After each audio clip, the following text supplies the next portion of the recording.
Okay, a home inspector does not, well, some do. I guess some do. We got some pretty enthusiastic people in every industry. But I don't have a walkway over here, so that comes down to walking across the ceiling joist, and that puts pressure and cracks the walls underneath. Once I get to the insulation, then I can't see to pass safely. But we've got, right here is the patio, and there's the garage behind me. So we got about 4 inches of rock wool insulation, maybe 5 inches of rock wool insulation. See all those little humps in the insulation? People didn't make those humps. People did not make those humps. Okay? Mice has made those humps. So we're coming on along. You see the white piping going through there that's got the insulation on it? Okay, that's your air conditioning duct. That's a rigid duct. That's really good stuff. Okay, clean that. If you can save it, save it. It's much more energy efficient. It's about much more durable. The house is more comfortable if it's rigid.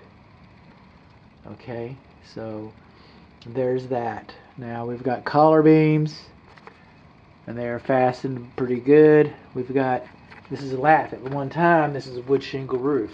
Okay, so we've got plywood over lath.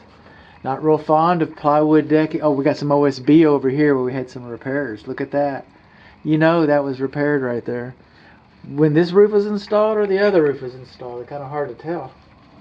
You know, but probably when this roof was installed and they had some wood rot up there. But I don't know. Just signs of repair. But when they took all the wood shingles off with this lath, then all that combustible debris just fell down as laying in the insulation, compromising the insulation. Dust has minerals in it. It compromises the insulation.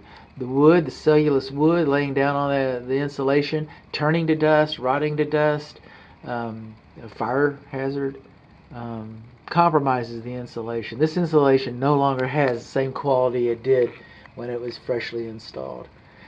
It would be prudent to budget for vacuuming out this attic and replacing the insulation and correcting the ventilation to meet current standards. Now, when I was on the roof, you know, I was looking around the fireplace. I was looking for the flashing and the gaps. Can you see that daylight down there? If daylight can get in, water can get in. If daylight can get in, mice can get in. Mice have gotten in. Okay, and we got debris in the insulation, about 5 inches of cellulose. Rigid duct, okay, plywood over lath, except for that one little section of OSB. The attic access is not large enough. It's 21 inches, about 21 inches. Let me see if I can get turned around here. My Circus Olay.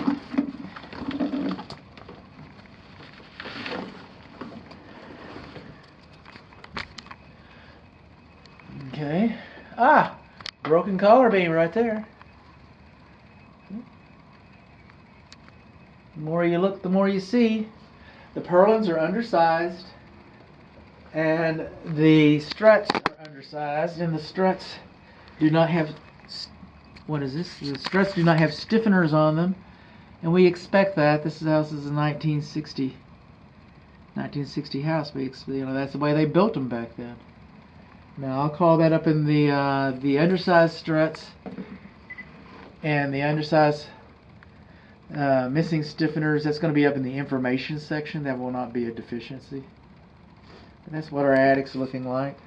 So basically I'm seeing between the street and the back of the garage.